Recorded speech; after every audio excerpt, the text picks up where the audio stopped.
তাণ্ডব বন্ধ হচ্ছে না। এবার দুষ্কৃতীদের হাত থেকে অল্পেতে প্রাণে বাঁচলেন গাড়ির চালক।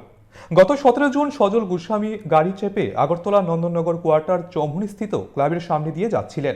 সেই সময় একদল দুষ্কৃতী পিস্তল দেখিয়ে তার কাছ থেকে নগদ 80,000 টাকা ও নগদ যাবতীয় নথিপত্র ছিনিয়ে নেয় বলে অভিযোগ। এমনকি তাকে প্রাণনাশের হুমকিও দেওয়া হয়।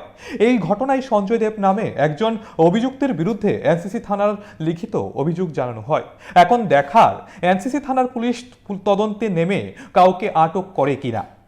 বেলা 11টা বা 11:30 নাগাদ আমি ঘন্টাচড়া থেকে আমি আইতেছি। আমার বাড়ির কাছাকাছি গেছিল। আমার পেচ্ছাপ ধরছে, পেচ্ছাপ কোন সাইডে গাড়ি যারা করেন না, হঠাৎ করে সে আমার পিছন থেকে আইছে।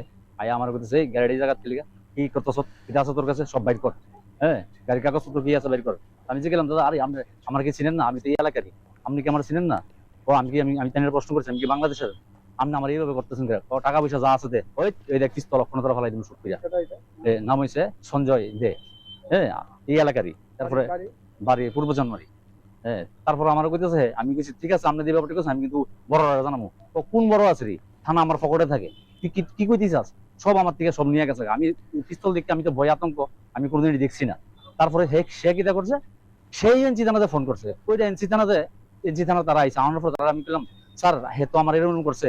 স্যার তারা আইসে আমারে নিয়ে গেছে, তারা নিছে না। স্যার তারা বললেন, স্যার তারারে আপনি নিয়ে নেন, নিচে না। তারপর আমার গাড়ি ধুয়ে নিয়ে ঠিকানাতে গাড়ি ধুয়াইলাম, দোকানের পরে সব তুলে টুলে দিচ্ছি আমি। যাওয়ার পরে তারা সব চেক করছে, কইরা দিচ্ছে গাড়িতে আম আছে। ঠিক আছে, এরপর তারা বলে, স্যার তারা বলে তুমি যাও। আমি স্যার আমি তো যাবো স্যার, তারা জানলেন না আমাদের টাকা পয়সা আসছে, কি করবো? হ্যাঁ, কোয়ার পরে তারা বড় বাবু নাই। আমি প্রায় আমার 70-80 হাজার টাকা ব্যাগদাস্ত, 2টা এটিএম আছিল, প্লাস আমার গাড়ির রেজিস্ট্রেশনটা ছিল।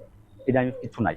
তারপরে আমি কি করছি, আমি থানা থেকে গাড়ি করছি। তারা আমার তারা বড় আছে, তারা সবাই জানাইলাম, কাউন্সিলর জানাইলাম, এবং জানানোর পরে কাউন্সিলর কইছে আইনত ব্যবস্থা নিতাম আমি।